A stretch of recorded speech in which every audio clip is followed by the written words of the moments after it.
அக்கறையாக 4 பேர் விசாரிக்க ஆள் இருந்தாவே நம்ம போதும், ஹாப்பியாக வாழலாம். அதுக்கு உதாரணம் இந்த மாதிரி தான். இன்றைக்கி ஃப்ரைடே மார்னிங் காலை டீ போட்டு குடிக்கையிலே வந்து கரண்ட் கிழிச்சு பார்க்கலாம் தெரியுது. இன்றைக்கி பஞ்சே மீன் லாஸ்ட்டு 1 மந்த் ஆயிடுச்சு அந்த கோயிலுக்கு போயிட்டு வரலான்னு. இன்றைக்கி பார்த்தோன்னே சரி இன்றைக்கி கோயிலுக்கு போயிட்டு வந்துடலாம், ஏன்னா பாப்பாவுக்கு லீவில் தானே இருக்காங்க, அவளையும் கூட்டிகிட்டு போயிடலாம் சொல்லிட்டு எல்லாருமே கிளம்பிட்டோம்.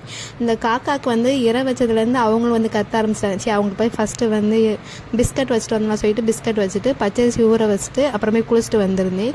நீங்கள் சிம்பிளாக வந்து 1 பாட்டாக தக்காளி பொங்கல் ரெடி பண்ணி அவ்வளோ சூப்பராக இருக்கும். சவாஷா செய்யல ரெசிபி வேணுமா சொல்லுங்கள், நெக்ஸ்ட் வீடியோ அப்லோட் பண்ணுறேன்.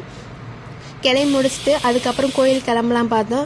நீ ஃப்ரீ பஸ்ஸில் தான் போகணும். நான் வந்து சாமி கும்பிட்ட வீடியோ எதுவுமே நான் கேப்சர் பண்ணலை. நாங்கள் கிளம்புனது போனது அந்த மாதிரி தான் காமிச்சிருக்கேன் இந்த வீடியோவில்.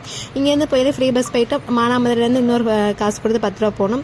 அங்கேருந்து திருப்பி அங்கேருந்து வரல ஃப்ரீ பஸ்ஸு, திருப்பி வரல 10 ரூபா கொடுத்து வந்து இறங்கியாச்சு.